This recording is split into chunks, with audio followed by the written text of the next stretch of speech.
Greetings, travelers, and welcome to another episode of Let's Play Chrono Trigger presented by Draco Breach. Last time, well, Dalton.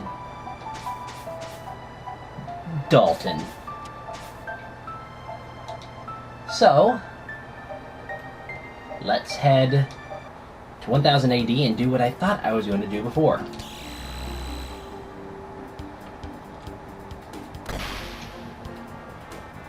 We do have to head to the future soon.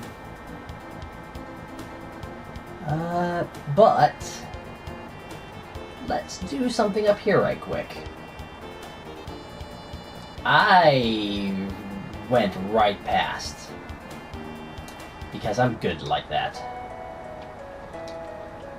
Now, as you notice, this time Chrono's mom, Gina, is not on the first floor. Oh, hello. Is Chrono okay? Yeah. Just fine. I hope he's behaving. Tell him to be a good, alright? Listen, yes, dear?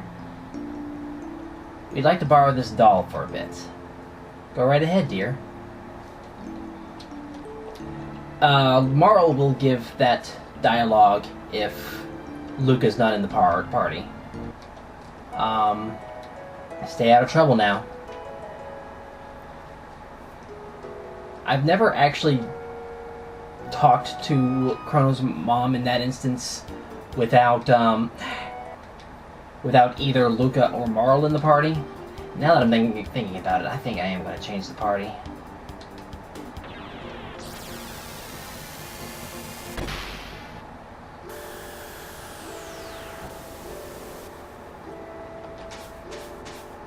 I think I'd rather have Frog and Isla for what we're about to do.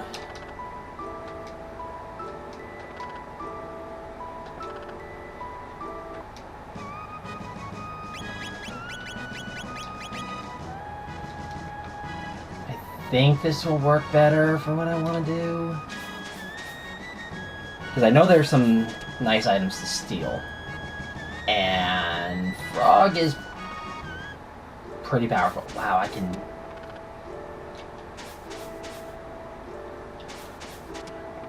press buttons. Okay, so now we go to 2300 AD. Let's go.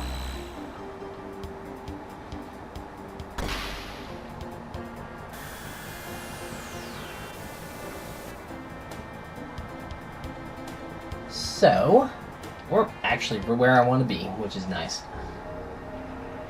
But we were told to talk to Balthazar. So let's go do exactly that. And discover an item that I forgot to pick up. Because, of course. In here, there's a power magic tab that I forgot to pick up. Because I think it was available your first time through here, so that should be 16. Good. On Death Peak, you will find the power to restore life. But to activate this power, the deceased must be important to the space-time continuum, and you must have a clone identical to that person. Only then can a Chrono Trigger work its magic. Enough. The time has come for you to attempt Death Peak.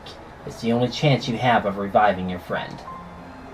The last program I've implanted in this creature's memory banks will help you up the mountain. Stand back.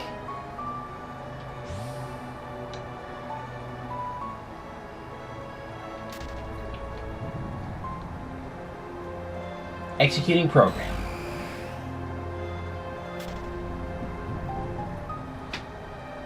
Executing program.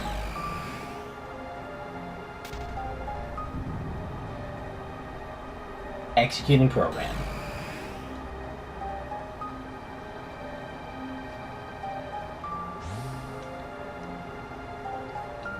The 3 entities you saw will help you climb Death Peak.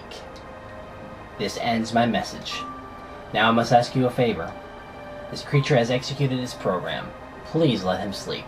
The switch is on his stomach.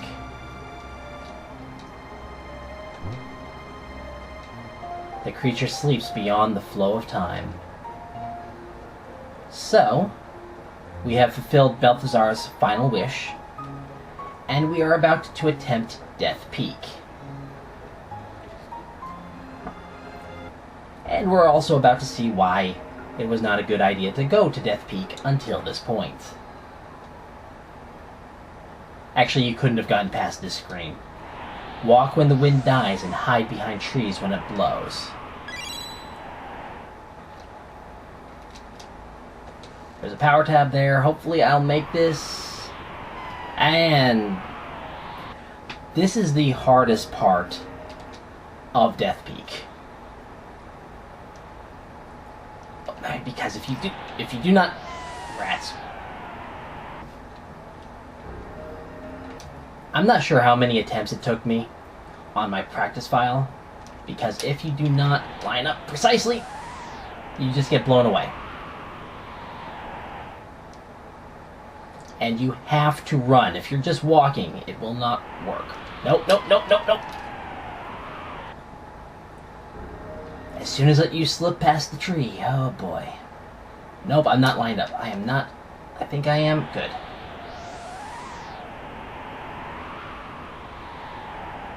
The problem has always been for me getting to the second tree. I think... Good. Took me a lot fewer tries on this playthrough, that's for sure. Like I said, my practice seemed to have taken forever. Okay, so... we have some new enemies here. First of all, these guys. I don't think there's anything worth stealing. But they are also considered magical enemies, so Frog's demon hit will do quite a bit of damage here. I don't think they actually give you anything. I think you'll always get... it's the thought that counts or something.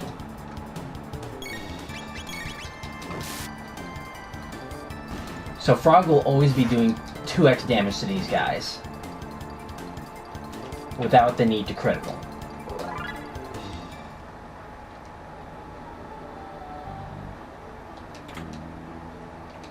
Magic ring.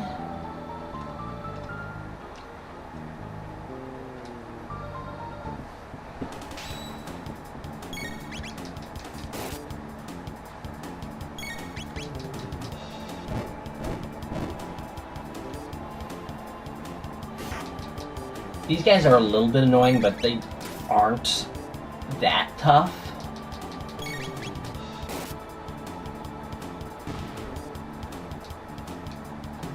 Because like you saw there, they can absorb HP from your characters. I don't think... yeah, nothing is up here. Climbing Death Peak is a little bit awkward because it's a little bit hard to see exactly where you can and can't go. Hello, new enemy. I think you can steal something off of that guy.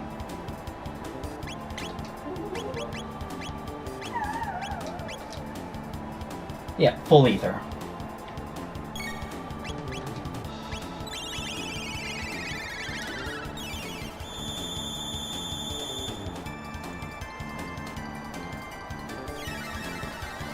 And this should take out everybody. Maybe not the Macabre? Yeah, not the Macabre.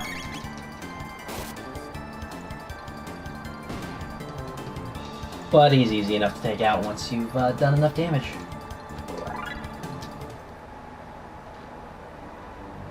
So next... as you can tell, the wind does like to blow you around. There's a save point there that you can use to, for a shelter or to just save your progress, of course. But we're gonna go in here. And well, this guy looks familiar. Well, this is a Lavos spawn. You can charm from the head an elixir. It also drops an elixir when it dies. Whatever you do not attack the shell.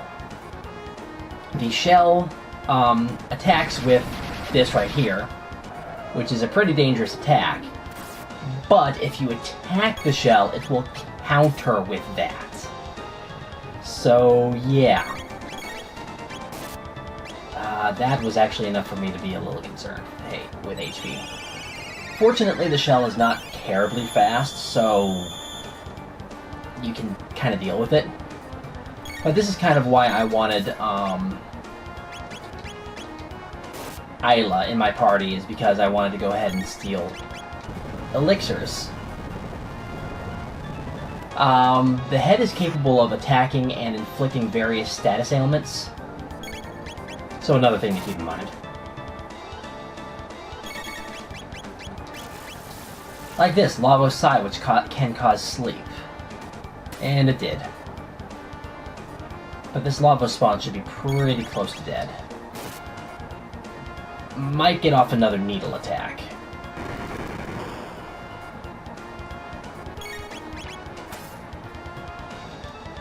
And yeah, as you can imagine, if attacking the shell is a bad idea, then being confused or in chaos is quite bad. Okay, Froggy's gonna have to do another heal.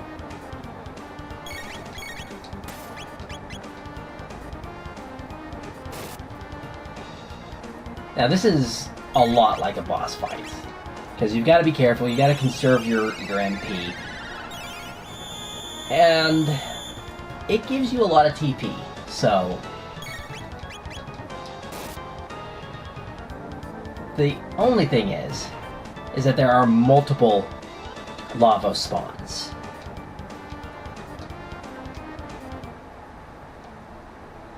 So just something to keep in mind. Giga Arm, for somebody who we have not been using, but at some point probably will be used. Actually, I don't think I have. I can't believe I forgot to equip that.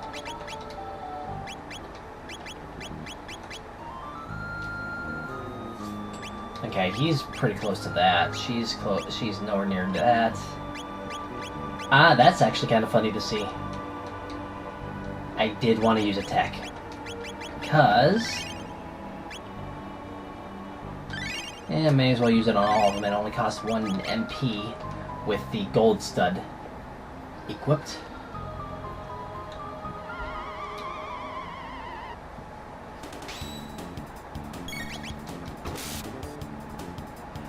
These Macabers are going to go down pretty quickly with just physical attacks, so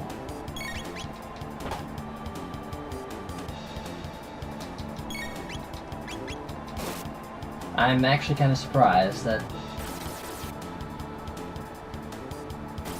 Excuse me?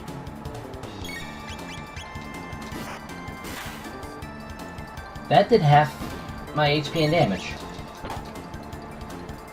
Okay, these Macabers are annoying. Much more annoying than I thought they were. Because apparently I forgot that they could do that. Okay then. Brave Sword, which I believe is another... Yep. It perfectly replaces the Demon Head because it does more damage, and it continues to do 2x damage against magic enemies, like these guys. I was going to walk past them, but decided not to.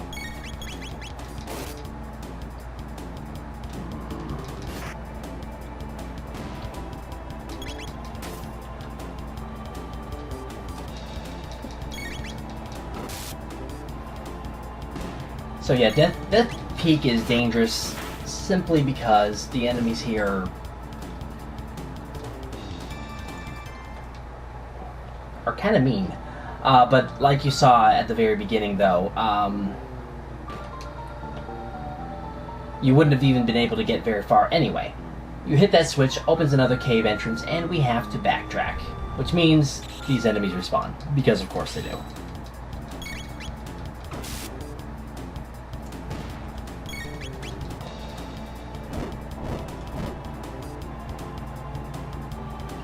Okay, that's not good.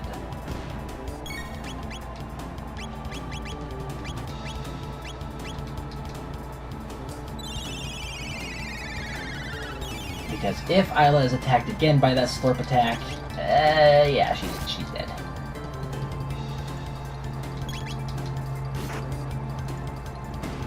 So yeah, you really need to pay attention to your HP going through this mountain. And like I also said, your MP as well, because multiple lava spawns. Yeah, I didn't think there was any way to avoid them. I think that was a critical, yep. Actually, now that I'm thinking about it, I probably should take the hero medal off of Frog, because I still have that on him. Stop with that attack. Jeesh, that is actually very annoying.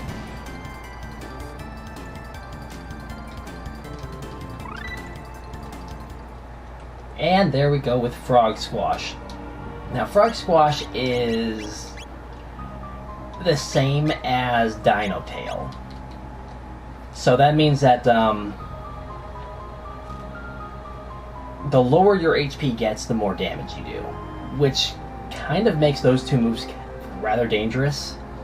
And I think there are other moves like that in the game as well. Star Scythe, which I think you can guess who that goes to. And only one of these guys. Don't know what it was thinking, attacking us by itself.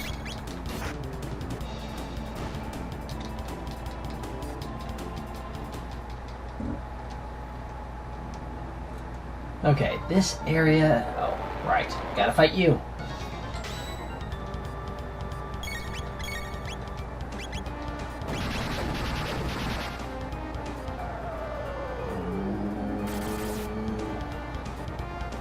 Okay.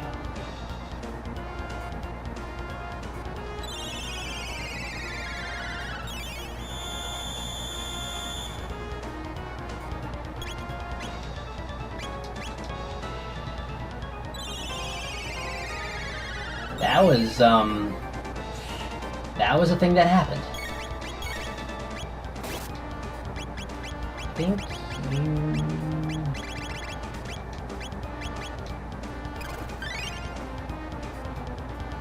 That should be fine for now.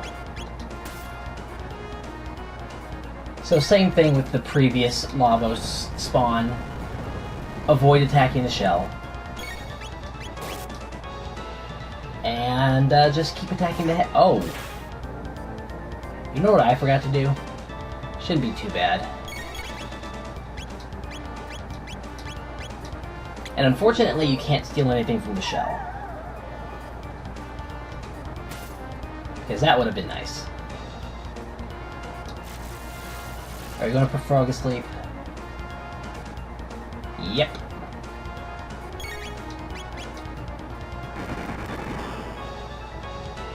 And then try to... Oh, he's chaosed. That could be bad.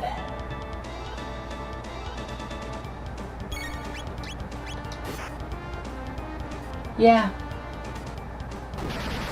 Yeah. Frog, why did you do that? It's because you were confused, I know. Oh boy. Oh boy.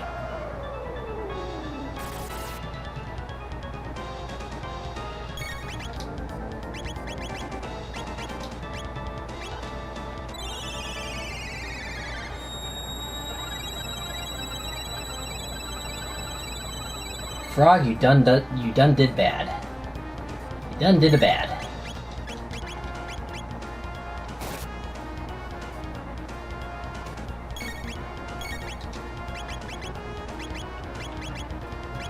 I'm not even... Wow. That is the closest to wiping out my party this Lavos spawn has ever gotten to, and it's because of the counterattack. And as you saw, it didn't even do that much damage to the shell. The shell has an enormous amount of defense, because Frog only did 11 damage to it. I mean, admittedly, under Chaos, your attack power is effectively cut in half. That means that he would have only done 22 damage to it and maybe around 40 to 50 with a critical. So, yeah. Be careful, it's slippery. Fall and you'll have to start over.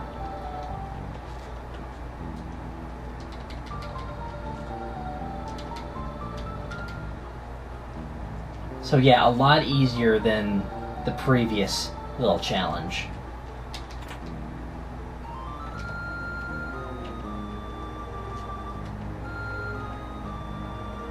You can fight those guys, but it's not necessary. They spawn infinitely, so that's one thing to keep in mind. Push the shell. Climb the shell. Another unusual little hint. Anyway, if you climb down here, you get the one of the last items here, the Dark Helm, and a save point. The Dark Helm is actually only for the guys and Robo. Has a decent amount of extra defense, and it halves shadow magic. So, don't really need it on Isla because she has the Shadow Mail on, but kind of unfortunate that I can't equip it to Marle or Luca. Or if I have a party with multiple females and I need both the Black Mail and the Black Vest, but regardless, for the time being, this will be Draco Breach reporting out. God bless and safe travels.